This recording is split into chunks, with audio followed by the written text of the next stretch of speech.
அனைத்து சொந்தங்களுக்கும் வணக்கம். நம்ம இன்னைக்கு தக்காளி ஊறுகாய் பண்ண போகிறோம். வாங்க நம்ம சேனலுக்கு போகலாம்.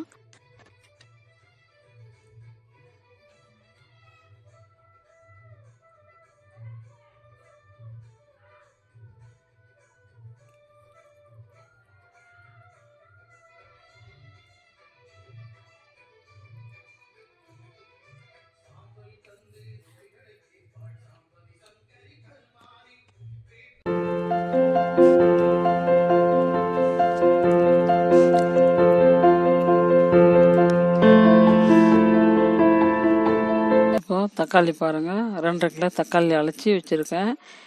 4 கிலோ மிளகா, 4 கிலோ புளி தண்ணியில் ஊற வச்சுருக்கேன். இப்போது தக்காளி பாருங்கள், சிகப்பாக இருக்குது. நல்ல பழமாக இருந்தால் நல்லாயிருக்கும் டேஸ்ட்டு தக்காளி ஊறுகாய். இப்போது தக்காளி கட் பண்ணலாம்.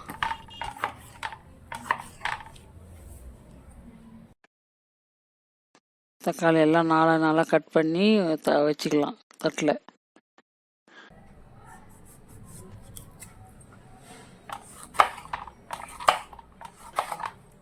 அப்புறம் மிளகா புளி 4 கிலோ ஊற வச்சுருக்கேன். இப்போ மிளகாவை காம்பு எடுத்துக்கலாம். காம்பு எடுத்து ஒரு தட்டில் வச்சுருக்கோம். இப்போ முதல் புளி போட்டு அரைச்சிக்கலாம்.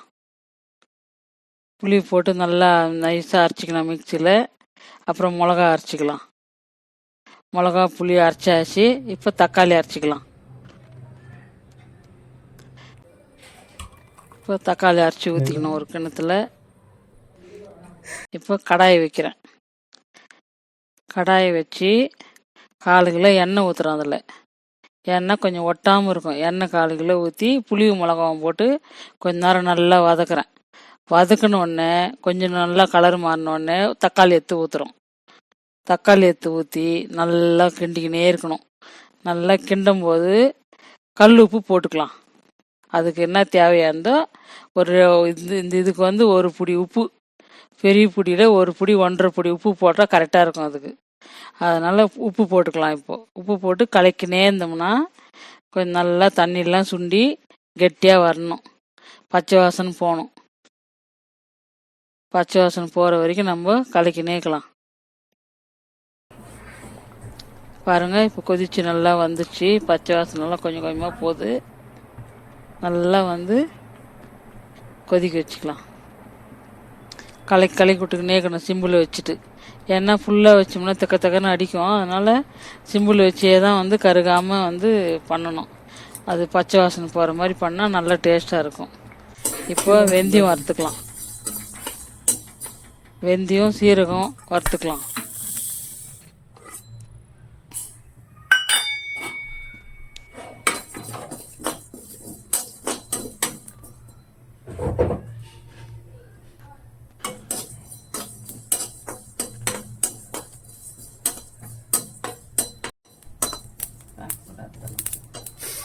சீரகமும் வெந்தயம் வறுத்து கொட்டிக்கலாம்.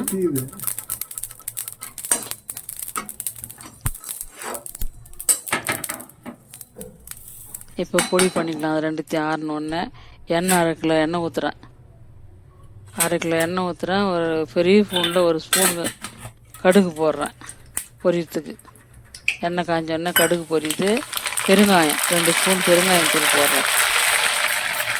பெருங்காயம் தூள் போட்டு பொடி அரைச்சி பொடி அதில் போட்டு ஊற்றிடுறோம்.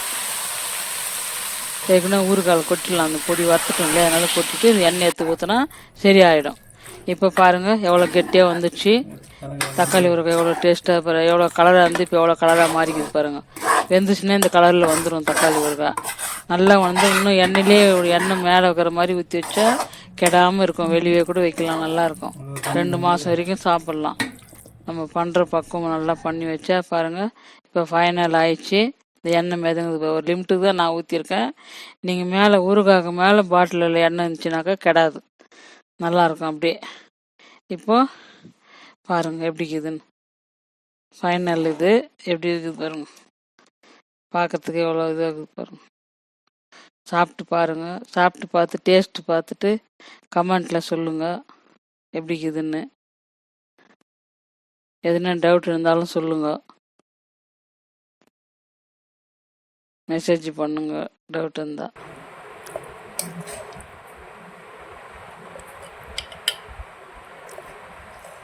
அவ்வளோதான், பாருங்க, செஞ்சு பார்த்துட்டு சொல்லுங்க.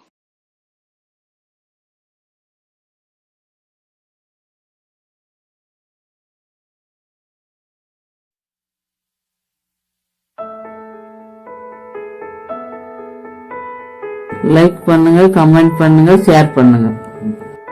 சேனல் கிளிக் பண்ணுங்க, பெல் பட்டன் அழுத்துங்க, சர்ப்ரைஸ் கொடுங்க.